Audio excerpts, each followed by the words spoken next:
বন্ধুরা, আজকে আবার একটা নতুন রেসিপি নিয়ে চলে এসেছি। তাহলে বাঁধাকপির মালাইকারি করে দেখাবো। কিরকম কি করে কাটবো সেটা আগে দেখিয়ে দিই। দেখুন, একটা বাঁধাকপি নিয়ে নিয়েছি, ছোট সাইজেরই বাঁধাকপি নিয়েছি, কিন্তু এর ওপরের পাতাগুলো আমি ফেলে দিয়েছি, শক্ত পাতাগুলো। কচি হলে তো আর ওপরের পাতাগুলো ফেলবারও দরকার নেই, সবটাই দেওয়া যায়, কিন্তু আমার ওপরের পাতাগুলো একটু শক্ত মতন হয়ে গেছিল বলে আমি সেটা ওপরের পাতাগুলো ফেলে দিয়ে ভেতরের নরম অংশটা নিচ্ছি। এটা ডাঁটি সমেতই কাটবো।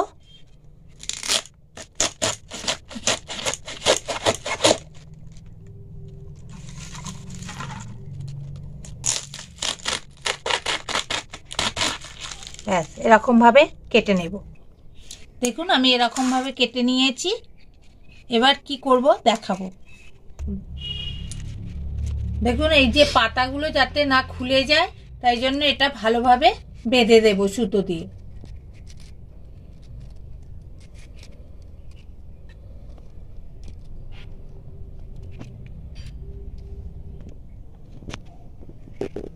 দেখুন, এরকম ভাবে বেঁধে নিতে হবে। এগুলো এই রকম ভাবে আমি সব কপিগুলোতেই বেঁধে নেব, যাতে না পাতাগুলো খুলে যায়। একটা পাত্র নিয়ে নিয়েছি, ফ্রাইং প্যান, আর এতে আমি জল দিয়ে দিয়েছি। জলটার মধ্যে আমি দুটো তেজপাতা, দুটো থেঁতো করা এলাচ আর সামান্য একটু নুন, এটাকে ভালো করে ফুটতে দেব। জলটা চাপা দিয়ে দিই। জলটা ফুটে গেলে তারপর কি করব দেখাচ্ছি।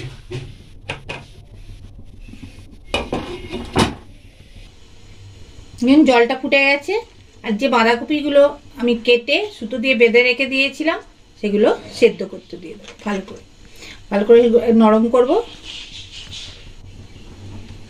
আর এই যে তেজপাতা আর এলাচটা দেবার কারণ হচ্ছে বাঁধাকপিতে একটা দেখবেন গন্ধ থাকে, সেই গন্ধটা চলে যাবে। এটা ভালোভাবে সেদ্ধ করব, উল্টে পাল্টে বেশ নরম করে নেব। থাক, এখন একটু সেদ্ধ হোক। এবার চাপা দিয়ে দেব। দেখুন, আমার এক পাশটা সেদ্ধ হয়ে গেছে। আবার উল্টে দেব কপিগুলোকে। এরকম দুটো পিঠকে ভালোভাবে সেদ্ধ করে নিতে হবে। আর একটু সেদ্ধ হোক, চাপা দিয়ে দিলাম। আর বাঁধাকপিটা সেদ্ধ হয়ে গেছে, এবার তুলে নেব। তুলে নিয়ে তারপর জলটা একটু ঠান্ডা হলে জলটা চেপে চেপে বার করে নেব। গ্যাসটা বন্ধ করে দিলাম।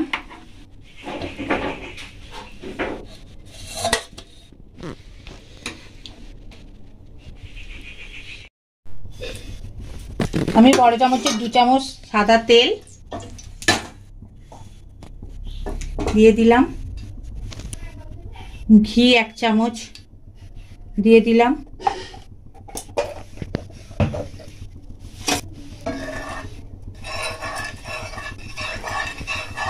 ঘি আর তেলটা গরম হলে কপিগুলো ভেজে নেব।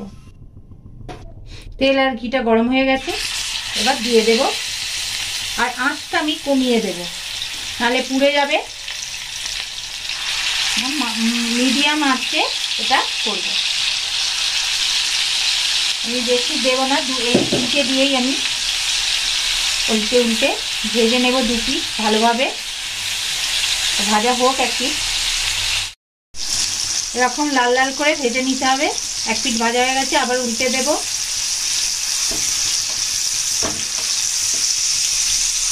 এরকম 2 পিঠ ভালোভাবে লাল লাল করে ভেজে নেবেন। আর অতি অবশ্যই ডান্ডিটা রাখবেন। ডান্ডিটা না রাখলে পাতাগুলো খুলে যাবে, তাই জন্য ডান্ডিটা রেখে আপনারা এরকমভাবে কুটে নেবেন। এই যে এরকমভাবে আমি যেমনভাবে কেটেছি আর কি, এরকমভাবে কাটতে হবে, নাহলে এই ডান্ডিটা না থাকলেই না পাতাগুলো সব খুলে যাবে।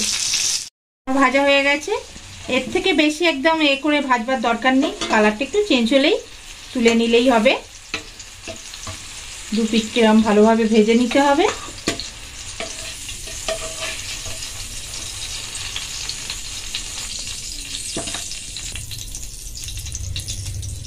বাদবাকিগুলোও ভেজে নেব।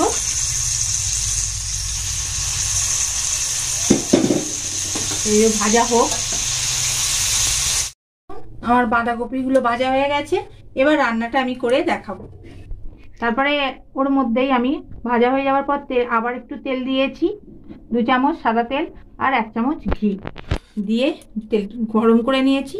এবার ফোড়ন দেব, একটা তেজপাতা আধখানা করে দিয়েছি, একটা দালচিনি স্টিক, 6টা গোলমরিচ, 2টো শুকনো লঙ্কা আর 4টে ফাটানো এলাচ, 4টে লবঙ্গ ও সামান্য একটু সাদা জিরে।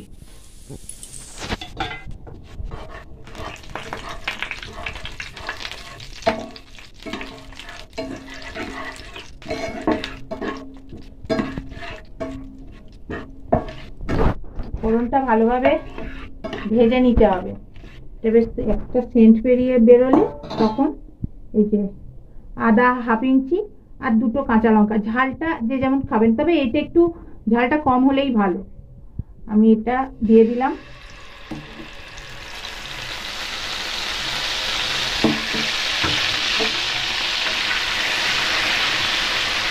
এখন আমি আঁচটা কমিয়ে রেখেছি, নাহলে মশলাটা পুড়ে যাবে, ওই জন্য আমি মাঝারি মিডিয়াম আছে এটা রান্না করছি। 1 চামচ, ছোট চামচের 1 চামচ জিরে গুঁড়ো,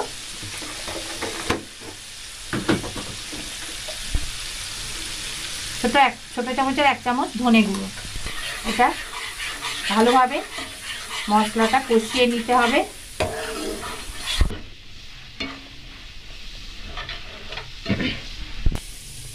আমি 12টা কাজু আর 3 চামচ টক দই দিয়ে মানে গুঁড়ে পেস্ট করে নিয়েছি কাজুটাকে দই দিয়ে, এটা দিয়ে দেব।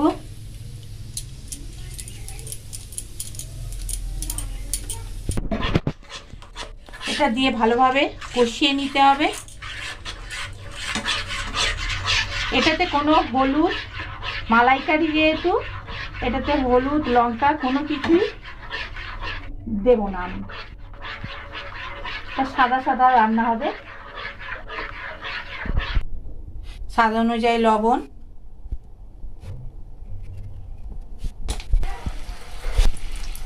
চিনি 1 চামচ, যেহেতু টক দই দিয়েছে চিনিটা দিলে টেস্টটা ভালো হবে, নাহলে কীরকম লাগে খেতে। একটু যে কোনো তরকারিতে একটু চিনি দিলে দেখবেন তার টেস্টটাই অন্যরকম হয়ে যায়, খেতেও খুব ভালো লাগে।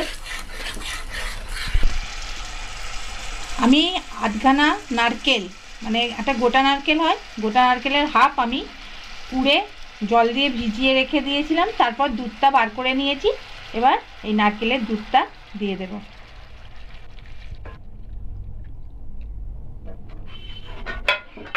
এটা একটু গা মাখা মাখা হবে, খেতে খুব ভালো লাগবে।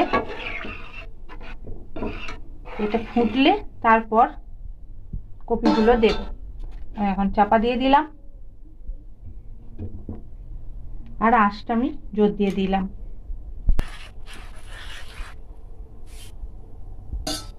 দেখুন ঝোলটা আমার ফুটে গেছে। এবার কপিগুলো আস্তে আস্তে করে একটা একটা দিয়ে দেব।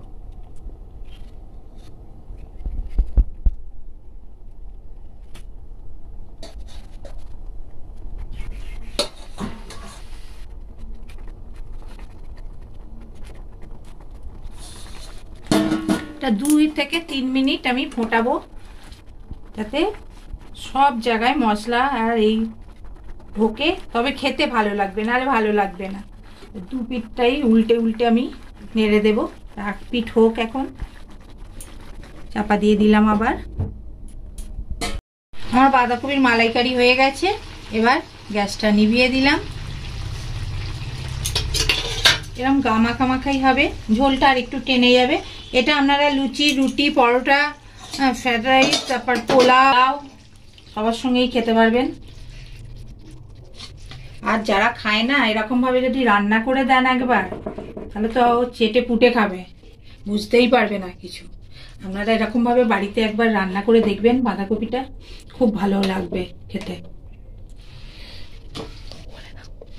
তাহলে আমার চ্যানেলটা বেশি করে দেখবেন, সাবস্ক্রাইব করবেন, শেয়ার করবেন, লাইক করবেন, আর কমেন্টস বক্সে অতি অবশ্যই কমেন্টস করে জানাবেন আজকের রেসিপিটা আপনাদের কেমন লাগলো।